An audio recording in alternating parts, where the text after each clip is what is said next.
Bismillahirrahmanirrahim. Assalamualaikum warahmatullahi wabarakatuh. Pada kesempatan kali ini, saya Muhammad Rafiel Faruk akan mempresentasikan laporan praktik komputerologi acara 8 dengan judul Deskripsi dan Klasifikasi Batuan Sedimen Non-Siliklastik.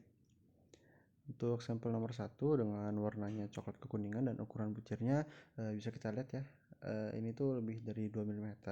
Dan untuk sifat batuannya sendiri itu allochthonous. Kenapa allochthonous? Karena menurut penglihatan saya itu kan kayak ada kerang-kerang gitu yang ada yang pecah, ada yang enggak. Dan yang pecah-pecah ini mungkin dia pecah karena dia tuh batuannya itu mengalami transportasi, entah itu melewat aliran apapun itu, sehingga dia mengalami benturan sehingga pecah. Maka karena dia batu ini tertransportasi, maka batu ini memiliki sifat allochthonous.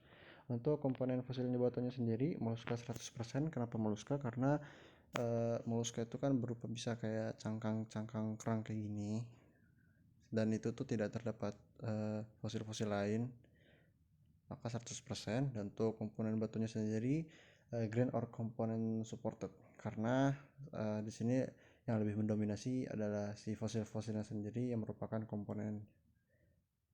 Lalu untuk nama batuan ini, karena dia itu tidak terdeposisi secara lateral, maka dia itu kan memiliki grain atau komponen yang ukurannya itu lebih dari 2 mm dan jaraknya ini cukup berdekatan, sehingga bisa kita sebut nama batuan ini adalah roadstone. Yang berdekatan itu fragmen fosilnya.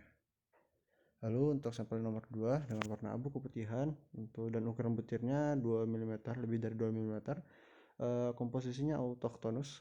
Kenapa autochthonous? Karena dari penglihatan saya sendiri juga ini batuan ini tuh kayak memang terbentuknya di situ saja, tidak mengalami transportasi atau deposisi. Lalu untuk komponen fosil batuannya itu coral 10%.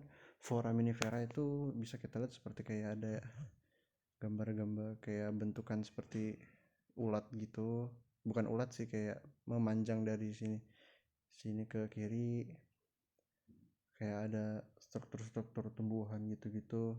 Itu bisa kita sebut foraminifera. Ada yang besar dan ada yang kecil, yang lebih mendominasi yang besar. Dan untuk komponen batuannya sendiri adalah grain or component supported.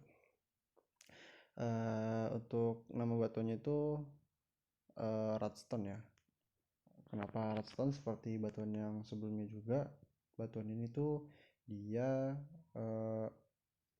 memiliki grainnya lebih dari 2 mm ukurannya dan jaraknya berdekatan. Lalu untuk sampel nomor 3 dengan warna abu keputihan, ukuran butirnya yaitu lebih dari 2 mm. Untuk komposisinya allochthonous. Kenapa allochthonous? Karena menurut saya ini batunya ini mengalami transportasi ya, sehingga kan terdapat bagian-bagian juga yang sedikit kayak tidak sesuai pada tempatnya gitu. Terus untuk komponen fosil batuannya koralnya 5%, foraminifera besarnya 80%, dan foraminifera kecilnya 15%. Untuk komponen batuan ini sendiri, komponen batuan ini merupakan yaitu grain or component supported. Nah, untuk nama batuannya sendiri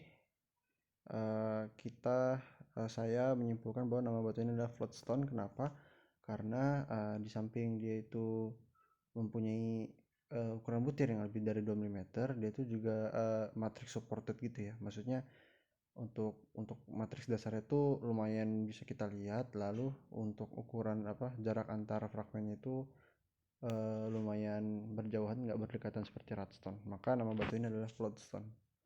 Lalu untuk sampel nomor 4 dengan warnanya itu kuning kecoklatan, lalu ukuran butirnya lebih dari 2 mm, komposisinya allochthonous. Kenapa allochthonous? Bisa kita lihat juga nih kan, dia kayak seperti hancur-hancur gitu, mungkin terjadi karena transportasi.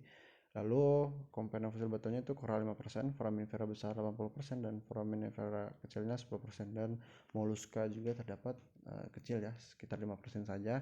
Untuk komponen batunya sendiri yaitu grain or component supported. Lalu untuk nama batuannya itu adalah radstone. yang seperti yang saya jelaskan tadi, bahwa dia itu ukuran butir itu lebih dari 2 mm dan jarak antar fragmen fosil itu berdekatan. Untuk sampel nomor 5, warna coklat keputihan, ukuran butir itu kurang dari 2 mm, komposisinya autochthonous, komponen fosil batuannya itu coral 100%, untuk komponen batuannya itu grain or komponen supported. Nah, bisa kita lihat juga bahwa dari sini tuh, dari batu ini kan, dari coral ini sendiri tuh dia kan kelihatan besar gitu kan, antar ini juga, terus jaraknya juga berdekatan, sehingga bisa kita simpulkan bahwa nama batuan ini adalah Radstone. Lalu selanjutnya yang terakhir yaitu sampel nomor 6 dengan warna abu keputihan, ukuran butirnya kurang dari 2 mm. Untuk komposisinya itu autochthonous. Terus untuk komponen fosil batuannya itu moluska ya 100%, karena di sini saya hanya melihat seperti kayak cangkang gitu dan tidak terdapat fosil lain. Lalu untuk komponen batuannya itu mud supported. Nah, untuk nama batuannya itu karena dia fragmen batuannya itu lebih dari 2 mm, namun dia itu kan mud supported ya. Karena dia mud supported, maka dia masuknya ke bagian kiri yang contains mud, clay and fine silt size carbonate. Berarti dia diantara wexstone atau mudstone. Nah, namun karena di sini saya memasukkan dia untuk grainnya sendiri itu, untuk dari keseluruhan batu grainnya itu saya masukkan hanya sekitar 7-8% saja, nggak lebih dari 10. Maka karena dia kurang dari 10% grainsnya, disebut batu ini adalah, nama batunya adalah mudstone. Berikut merupakan yang saya pakai. Demikian presentasi saya, kurang lebih mohon maaf. Wassalamualaikum warahmatullahi wabarakatuh.